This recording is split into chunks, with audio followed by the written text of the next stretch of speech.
look like someone who needs a family too. December 24th, Denver International Airport. The entire terminal shimmered in soft gold and white lights, garlands hanging from the ceiling, a towering Christmas tree glowing in the center of the main concourse. "Have yourself a merry little Christmas" drifted through the speakers, blending with the murmur of flight announcements and the joyful laughter of families reuniting. People hugged with relief. Children squealed. Couples kissed beneath mistletoe props. The world seemed wrapped in warmth and homecomings. Except for Joshua Reed. Dressed in a crisp black suit, he sat alone in the boarding area near Gate C-22, one leg crossed over the other, a sleek carry-on beside his polished shoes. His coat was folded neatly across his lap, but he made no attempt to remove his gloves. His gaze was fixed somewhere distant, perhaps the tarmac, or perhaps nothing at all. At 32, Joshua was the face of modern tech success. CEO of a startup, recently valued at over $300 million, his life was a constant whirlwind of meetings, acquisitions, and investor calls. GQ had named him one of the most eligible millionaire bachelors of the year. But here, under the soft hum of Christmas melodies, he was just another traveler trying to outrun the holidays. His flight to Hawaii wasn't scheduled to board for another hour. He chose the island simply because it was far and warm. Far from memories, warm enough to forget them. Not far from him, a young woman moved briskly through the crowd, pulling a pink suitcase with one hand and holding the hand of a little girl with the other. The woman had soft blonde hair, curled lightly at the ends, tucked beneath a cream-colored scarf. Her red knit sweater clung to her shoulders like warmth itself. Her face showed signs of fatigue but still held a gentle calm. The girl, no older than 5, clutched a worn-out teddy bear under one arm, her other hand gripping her mother's tightly. She wore a woolen coat with oversized buttons and a bright blue beanie that kept sliding off her head. "Mom," she whispered, "my heart feels cold." Joshua glanced up at the words, puzzled. The mother bent down. "Sweetheart, are you chilly?" "No," the girl said, tapping her chest. "It's cold in here, like lonely cold." They found seats close to Joshua, dropping into them with tired sighs. The little girl sat on the edge, swinging her legs. Suddenly, her teddy bear slipped from her grasp and rolled toward Joshua's feet. Without hesitation, he picked it up. Instead of handing it over carelessly, he brushed a few specks of snow off its ears. Its button eye was loose, and its fur was thinned from years of love. He smiled faintly and turned to return it. But before he could say anything, the little girl looked up at him with wide brown eyes and said clearly, "You look like someone who needs a family too." Joshua froze. The words landed like a snowflake, melting on bare skin, unexpected, soft, and chilling all at once.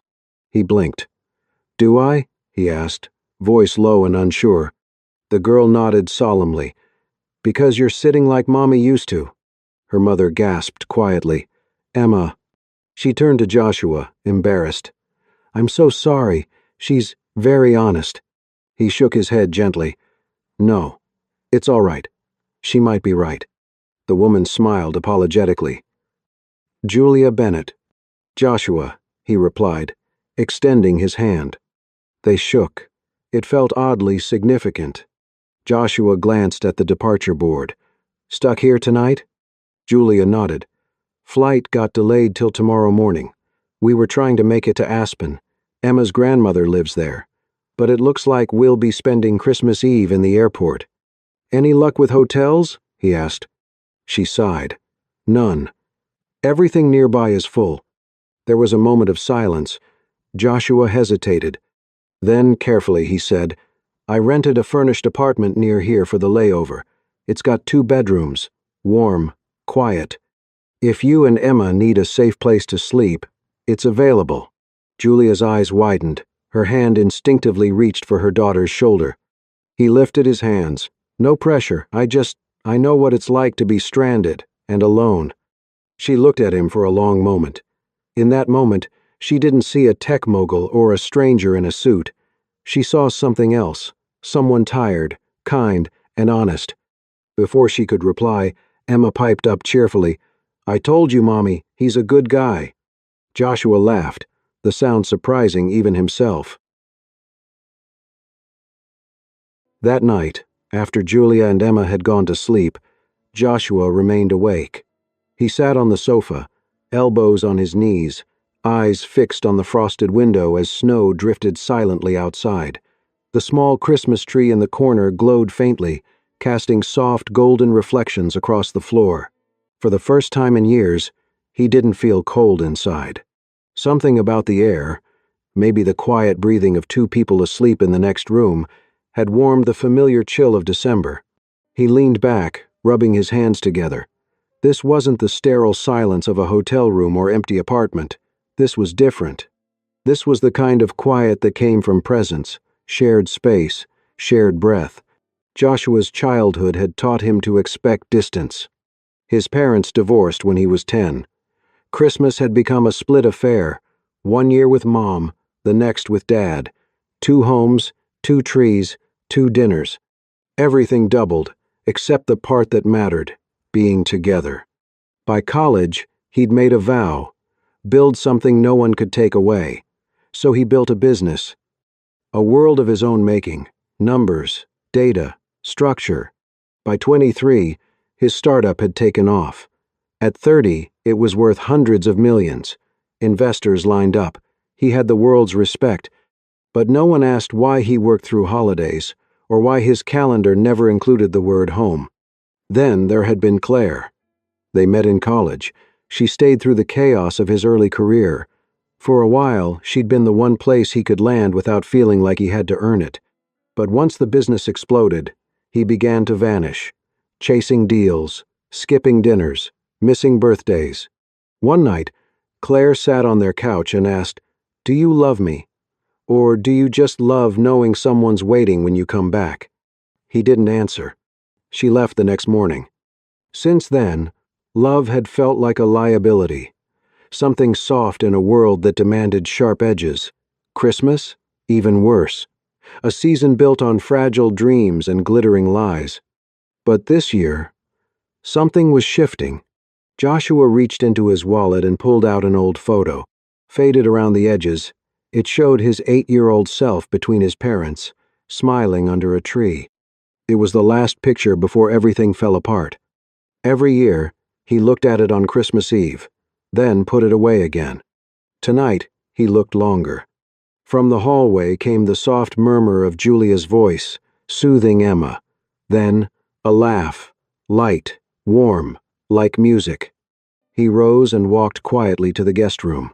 Under the blanket, Emma slept against Julia's side, tiny fingers curled into her mother's sweater. Julia's eyes were closed, her face peaceful. He watched them for a long time. What would it feel like to have this? Not wealth, not acclaim, just this kind of belonging? He didn't finish the thought. The next morning, the apartment smelled of toast and eggs. Julia stood in the kitchen, humming softly as sunlight filtered through the curtains. Emma sat at the table, swinging her legs, crayons scattered around her. When Joshua entered, she grinned. "Good morning, sleepyhead." He smiled. "Good morning, Miss Artist." She held up a crayon drawing, 3 stick figures under a Christmas tree. A tall man, a curly-haired woman, and a small girl holding their hands. "I made us," she said proudly. "You and me are not sad anymore." Joshua stared at the picture. On the table beside his plate, a napkin had been folded neatly. In blue ink, Julia had written, "Thank you, for your kindness, for being the kind of stranger the world still needs." He folded the napkin and tucked it into his pocket. He didn't know what this was yet, what it would become. But for the first time in years, he wanted it to stay. After saying goodbye at the airport, Joshua never expected to see them again. He returned to Seattle the next morning, diving straight back into his old rhythm. Strategy meetings, quarterly projections, investor calls. The city was the same blur of rain and deadlines. And yet, something small had shifted. At night, he found himself thinking about a little girl with big brown eyes and a woman whose smile had felt like warmth after a long winter. He chalked it up to holiday sentiment, nothing more. Weeks passed. Then, on an unexpected business trip to Colorado, his car broke down on a remote mountain road during a surprise snowstorm. The tow truck driver offered a ride to the nearest town. "Just a few miles up ahead," he said. "Maple Hill." Joshua froze at the name. It was the town Julia had mentioned that night, the one they never made it to. He stepped out into the snow, waiting while the car was towed. With hours to kill, he wandered into the heart of Maple Hill, a quiet mountain town blanketed in fresh snow. To his surprise, the town was still wrapped in Christmas. Though it was already January, Maple Hill's annual winter festival was still in full swing, twinkling lights strung across rooftops, a small skating rink at the town square, stalls selling handmade crafts and spiced cider, and a massive Christmas tree that shimmered in the center of it all. Joshua walked slowly, not knowing what he was looking for, until he heard it, a laugh. Small, bright, unforgettable. He turned toward the sound. At a face-painting booth, a little girl with a blue beanie sat giggling as someone painted a snowflake on her cheek. It was Emma. Before he could say anything, she spotted him and lit up. "Mr. Joshua!" she squealed, leaping down and running toward him. She threw her arms around his legs. "I knew you'd find us again." He looked down, stunned, then smiled. "Emma, I think you found me." A few moments later, Julia appeared, stopping mid-step when she saw him. Her mouth parted in surprise, then curled into a disbelieving smile. "Joshua." He nodded. "Hello, Julia." She laughed softly. "What are the odds?" "Apparently pretty good," he said. "My car broke down just outside of town." They stood for a moment, snowflakes drifting between them, something warm passing quietly in the silence. Later, they sat together inside a heated tent with cups of hot cocoa. Emma chatted excitedly, catching him up on everything she had done since Christmas, the sled races, her new school, and how she had learned to make snow angels properly now. The three of them laughed, like no time had passed at all. Julia told him she now worked full-time at the local preschool. Before motherhood, she had illustrated children's books, but had left it behind when life got hard. After her husband's sudden death, she moved to Maple Hill to be closer to her mother, to start fresh, to survive. Joshua listened. He really listened. And something quiet settled into his chest. Later that evening, instead of continuing on to his next destination, he called the mechanic and told him to take his time with the repairs. He rented a small cottage nearby and told himself he needed rest. But the truth was simpler. He wanted more time. He began showing up around town, helping wrap gifts at the community center, assisting with sled rides, volunteering for the hot cocoa stand. People noticed him, not as a CEO, but as a man who laughed easily, who knelt to tie children's scarves, who looked at one woman like she was the only thing holding him to earth. For the first time in years, Joshua felt like himself, not the successful man he had become, but the whole man he had forgotten he could be. On the final night of the festival, the town held an outdoor movie screening. The townspeople gathered with blankets and cider under a sky of falling snow.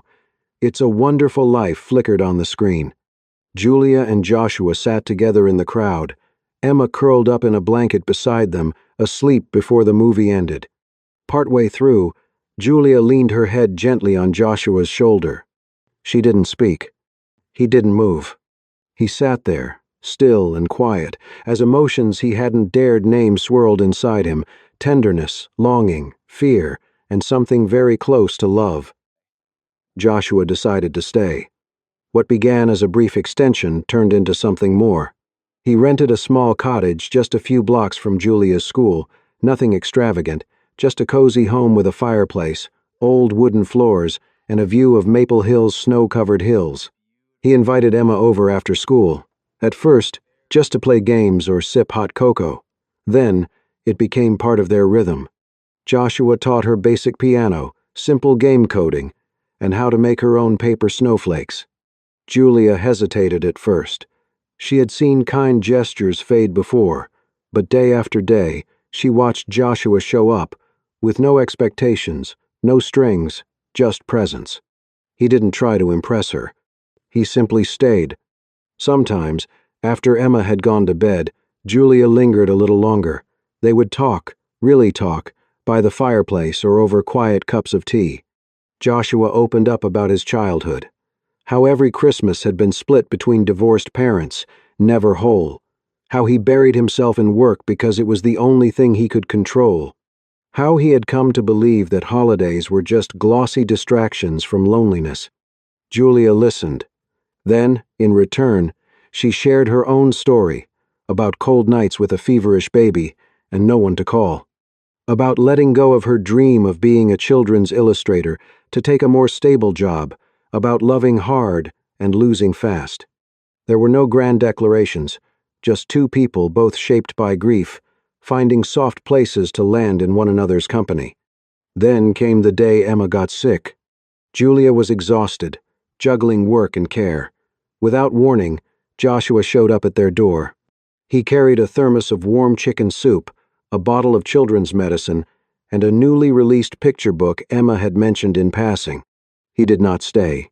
He simply smiled, handed everything over, and said, "Tell her I hope she feels better."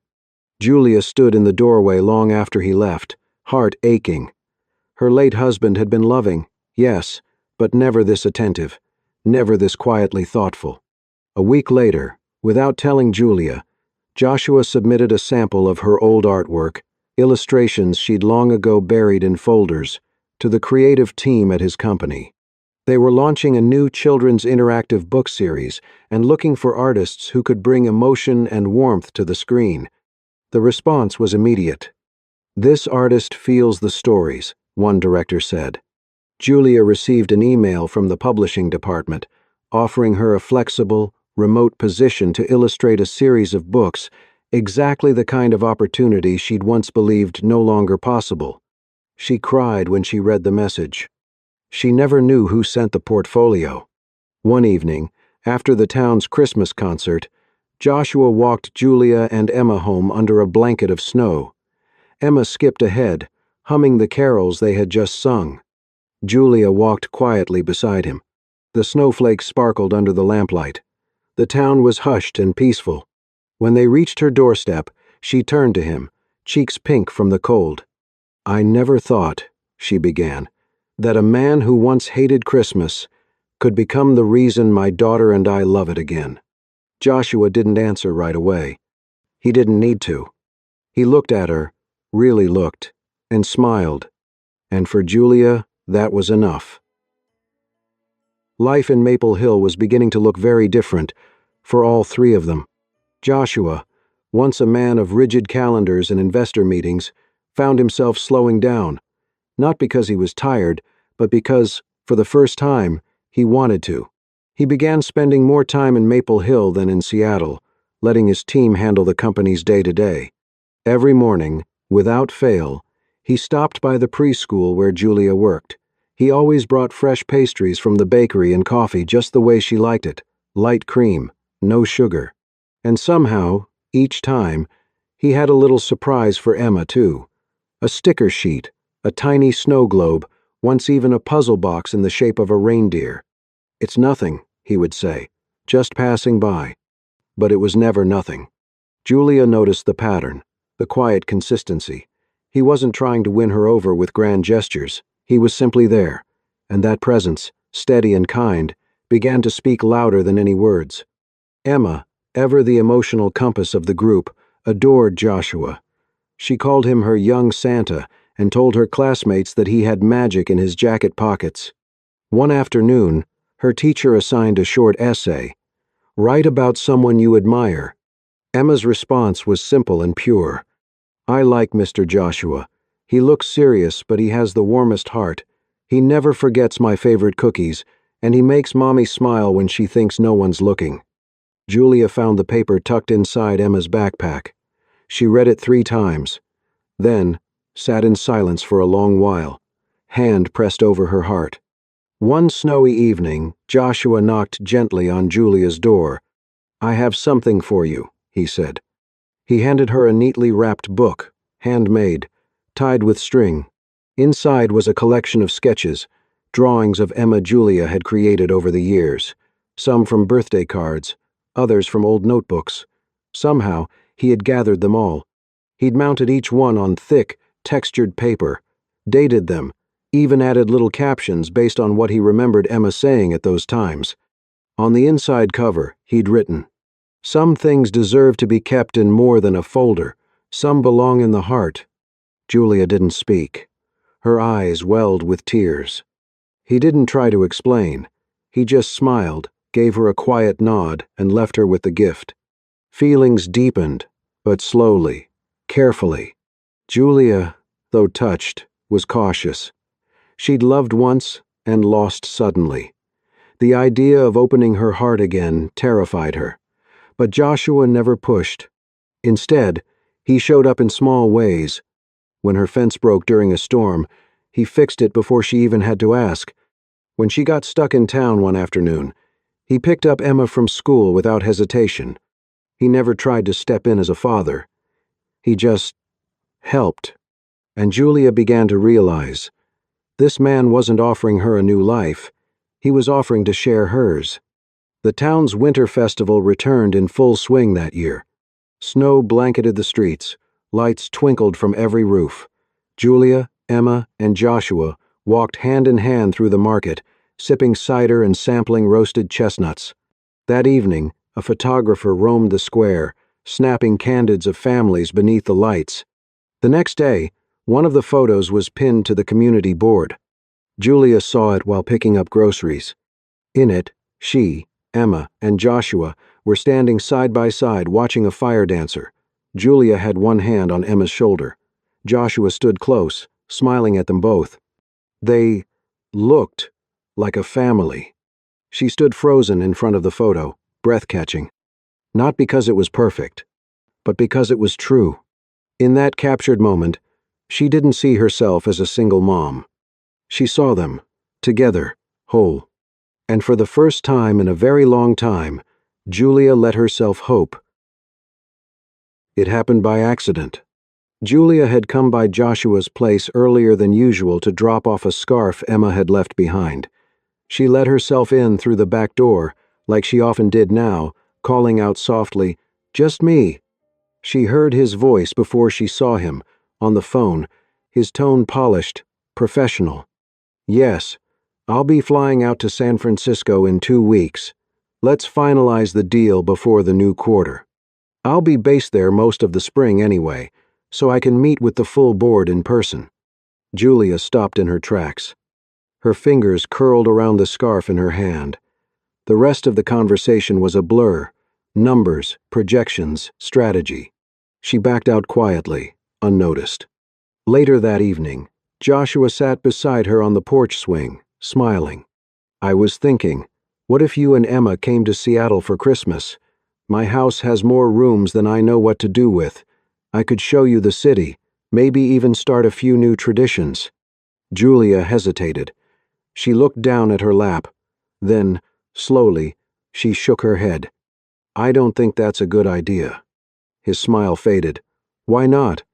She took a breath, steady but sad. "Because Emma needs something steady.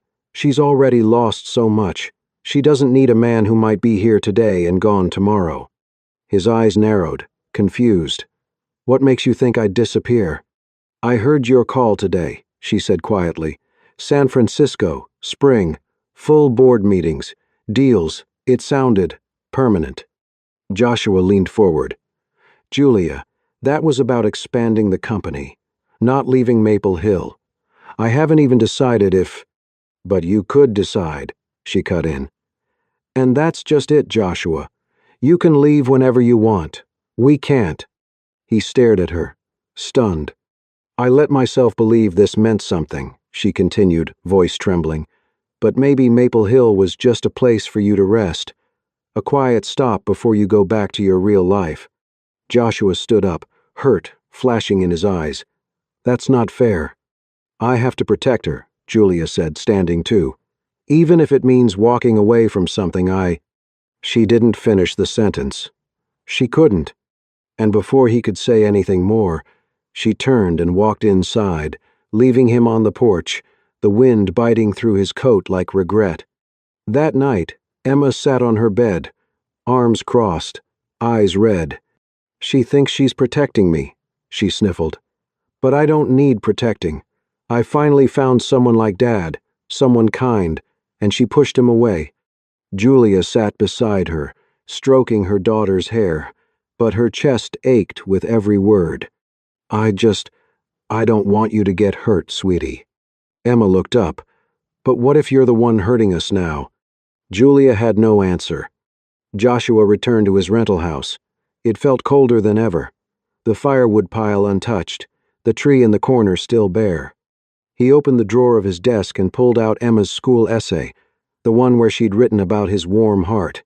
Then the photo, the one taken at the Winter Lights Festival, where they looked like a family. He stared at them for a long time. Then he reached for a pen and a clean sheet of paper.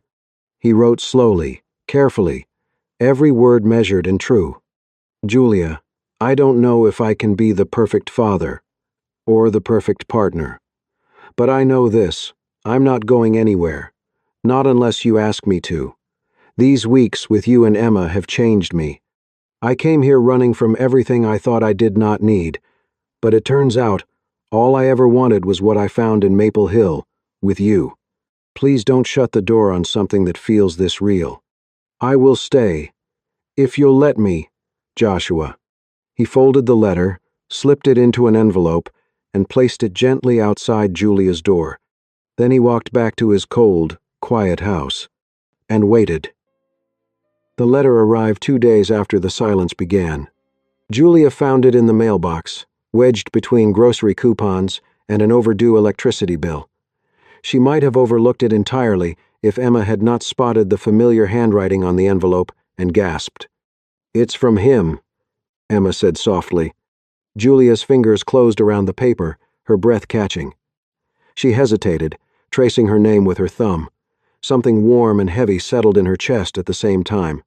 Before she could open it, Emma grabbed the envelope and ran inside. "You have to read it now, Mom." Snow drifted gently outside as Julia followed her into the house. They sat at the kitchen table. Emma stood close, eyes wide, barely breathing. Julia unfolded the letter. She read it once, then again, more slowly. Her eyes filled before she reached the end. Tucked beneath the letter was another sheet, a drawing. Uneven lines, clearly done by hand. A little girl with wild curls hugged a tall man beneath a Christmas tree. The figures were simple, almost childlike. Between them stood a woman. Julia pressed the drawing to her chest, her heart pounding with something terrifying and beautiful all at once. The next morning, she called the school. "I need time off," she said. "It's something I have to do." That night, she and Emma stood at the Maple Hill bus station under a steel-gray sky.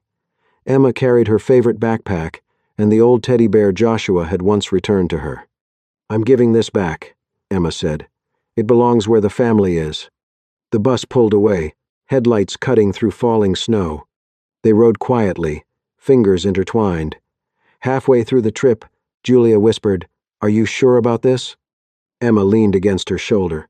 "Are you?" Julia didn't answer, but she smiled. They arrived in Seattle the next morning. The cold was sharper, the snow heavier, but Julia barely noticed. She knew the address by heart. The house sat on a quiet, tree-lined street blanketed in white. Warm light glowed behind the windows. They stepped onto the porch. Before Julia could knock, the door opened. Joshua stood there, sleeves rolled up, a box of ornaments in his hands. His eyes widened, then softened. He didn't speak. "I didn't come because I'm sure," Julia said, her voice trembling. "I came because I couldn't stay away." Joshua set the ornaments down. Emma stepped forward and placed the teddy bear in his hands. "I told her you'd still be here." Joshua knelt and met her gaze. "I always will be." He stood and looked at Julia. She didn't move. So he did. He crossed the space between them and pulled her into his arms. No words, no questions, just warmth. Emma wrapped her arms around them both. Behind them, the room glowed with candlelight, A Christmas tree shimmered in the corner. The table was set for 3. No promises yet. No declarations. Only the quiet certainty of belonging. And as snow fell softly outside, Julia understood something at last. She had not chosen safety. She had chosen love. 1 year later, Joshua's house no longer echoed with silence. It was full of music, of laughter, of the scent of cinnamon and vanilla drifting from the kitchen. Every room held signs of life. A crayon drawing taped to the fridge. Tiny shoes scattered near the door. A snowman built slightly lopsided on the front lawn, proudly wearing Joshua's old scarf. The once pristine floors now bore the soft evidence of a little girl's footsteps and the warmth of a woman who painted joy into the corners of every day. Julia sat by the fireplace that afternoon, surrounded by neighborhood children. Paints and glitter were everywhere, brushes stuck into mugs of water, giggles bouncing off the walls. She was showing the kids how to draw Santa's sleigh in motion. Her hands moved with grace and ease, the hands of an artist who had finally found her way back to her craft. Outside, Emma raced around the Christmas tree in the yard, bundled in a red coat and white earmuffs, laughing as snowflakes caught in her curls. She shouted through the open window, "Mom, I told the tree we're a real family now." Julia smiled and looked up. Did it answer back? Sort of. It twinkled at me. Inside, Joshua chuckled as he passed by the doorway, holding a tray of cookies fresh from the oven. He winked at Julia, and she smiled that soft, knowing smile that had changed his life. That evening, the entire town gathered at Maple Hill's annual Winter Gala, a tradition held in the town square beneath the stars. The snow was falling gently. Strings of lights glowed overhead. A giant outdoor screen had been set up, playing classic holiday films. Blankets and mugs of hot cider were passed around. Children cuddled in their parents' laps. As the movie neared its end, the family stone flickering on the screen, a quiet buzz moved through the crowd. And then, during the final scene, where the family comes back together, forgiveness in their eyes, Joshua stood up and turned to Julia. He reached into his coat pocket and pulled out something small. Then, with a smile, he knelt on one knee. The crowd gasped. Even the movie faded from view in that moment. Joshua looked up at her, his eyes steady and filled with something deeper than any speech could hold. "I'm not sure there's a better wish to make this Christmas," he said, his voice low but clear, "than asking you to say yes." He held out the box. Julia opened it slowly and laughed softly, then gasped. Inside wasn't just a ring. It was Emma's old teddy bear, cleaned and stitched, wearing a tiny ribbon around its neck. The ribbon held the ring. Julia covered her mouth. Joshua added, "Emma said she wanted to be part of this too, so technically, the bear asked first." Laughter bubbled up through her tears. Joshua stood, holding her hands now, snow landing on his dark curls. "I want this life with you. I want to decorate trees with you, bake cookies, get paint on my shirts. I want everything, Julia, if you'll let me." She nodded, unable to speak at first, then whispered, "Yes, yes." Cheers erupted around them. Applause, laughter, Emma's voice the loudest of all. "Finally, we're really a family now." Julia pulled him into a tight embrace. Emma ran up, arms wide, hugging them both. The 3 of them stood together, holding on as snow fell around them, the lights twinkling like stars above the tree. In the final scene, they stood beneath the giant Christmas tree in the town square. Julia, Joshua, and Emma, hand in hand, surrounded by their neighbors, their friends, their future. Snow drifted down like confetti. And for the first time in years, no one was running. No one was holding back. There was only warmth, and a home, and love that had found its way, gently, through the snow. Sometimes, love doesn't arrive with grand gestures or perfect timing. It shows up quietly, like a warm cup of cocoa on a cold night, or a child's innocent words that melt even the loneliest heart. Joshua, Julia, and little Emma remind us that healing takes time, but connection can happen when we least expect it, if we're brave enough to open the door. This story is a beautiful reminder that family isn't always about blood. It's about showing up, staying through the storms, and choosing each other, over and over again. In a world that often rushes past kindness, may we all slow down long enough to recognize love when it finds us. If this story touched your heart, don't forget to subscribe and hit the hype button to support the Soul Stirring Stories channel. Your support helps us continue sharing stories that heal, inspire, and remind us of the beauty in being human.